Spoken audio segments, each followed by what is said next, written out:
that drives everyone here in this room. What are we doing for these students? Now, 50 years ago, and I can't believe it was that long ago, President Kennedy quoted a Chinese proverb in one of his speeches, and the proverb goes something like this. The Chinese use 2 brush strokes to write the word crisis.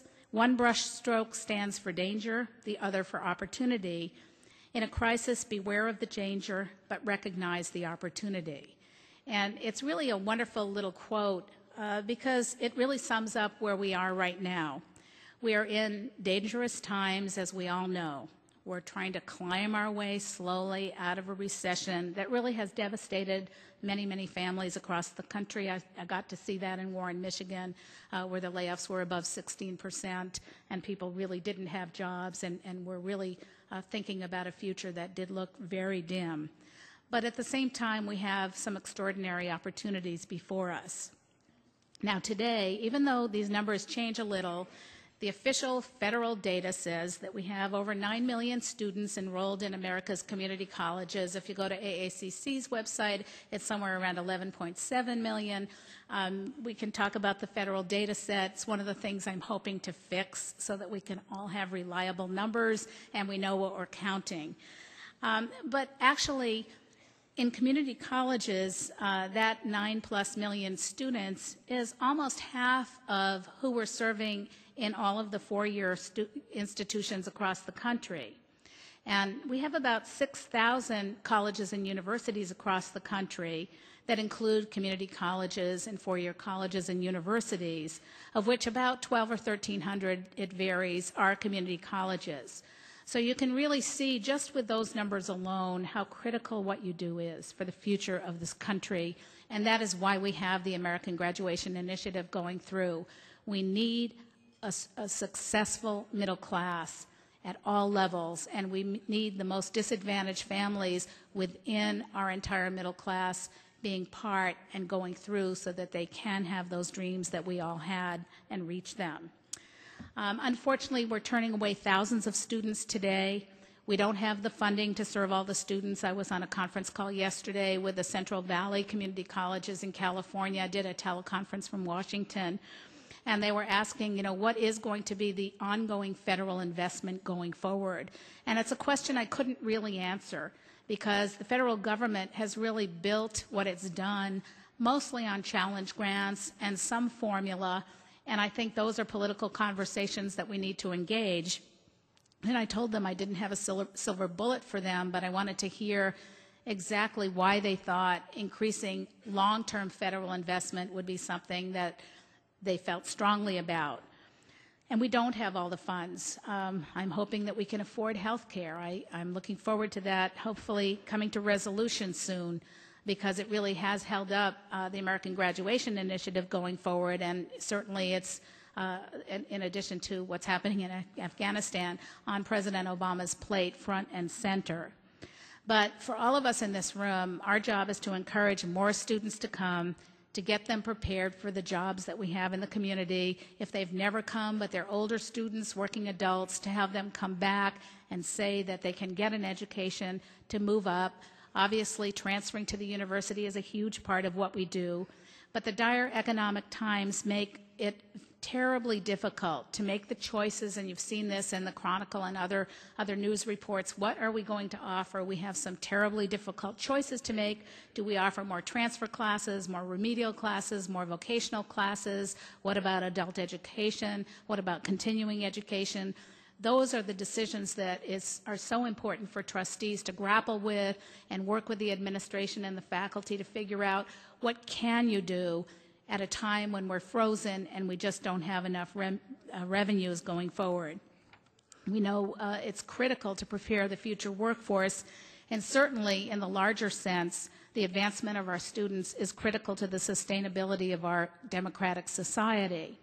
Yet we've lost ground because of the last couple of years. And in Washington, our strategy has been to deliver to you stimulus funding. But you're here at the conference because you see opportunities ahead of you, and you see a long-term strategic vision that can be made possible.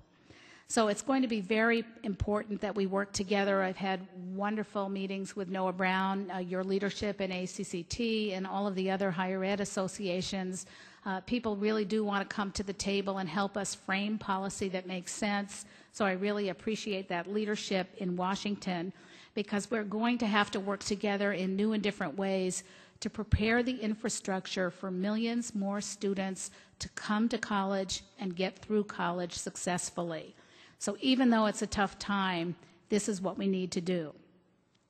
President Obama is tackling the economic crisis with a steady hand. He sees the opportunities before us, and he has pledged very directly his support for America, and he has said he wants us to have the highest proportion of college graduates in the world, and that by 2020, he envisions that we will have the best educated, this is a quote from a lot of his speeches, the best educated, most competitive workforce in the world. I carry that quote around with me many places because that is the 2020 goal. Can we get there? Yes, absolutely. The president and his wife both came from situations where they have built a personal investment in education. You see that in the speeches he's given to youth in America. You see that in all of the speeches he's given to higher education. And both of them came from modest means. The president got up at 5 in the morning and was tutored by his mother for many years. Michelle Obama didn't think she could cut it at Princeton, and she showed them differently. She was told she wasn't good enough.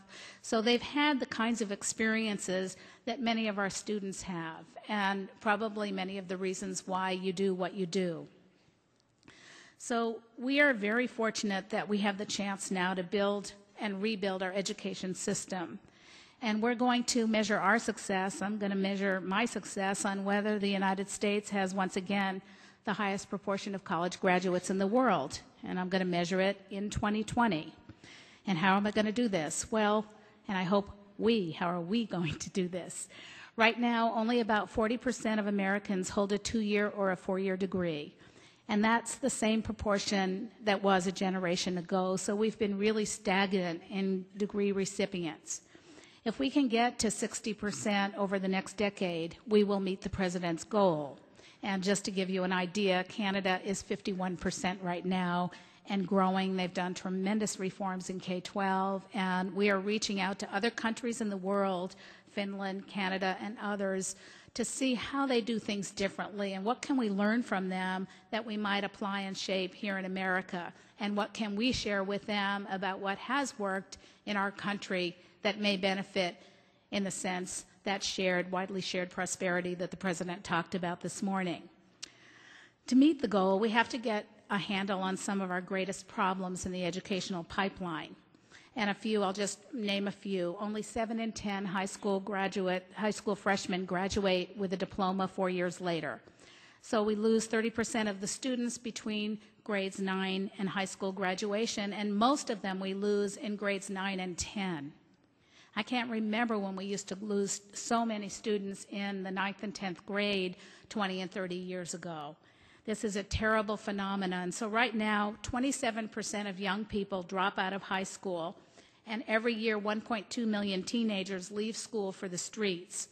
And I was told a couple of weeks ago that a young person drops out every 26 seconds. This has to stop. And the exciting thing is that the community college board president and the college president and the school superintendent and the mayor of a city and 2 or 3 business leaders have started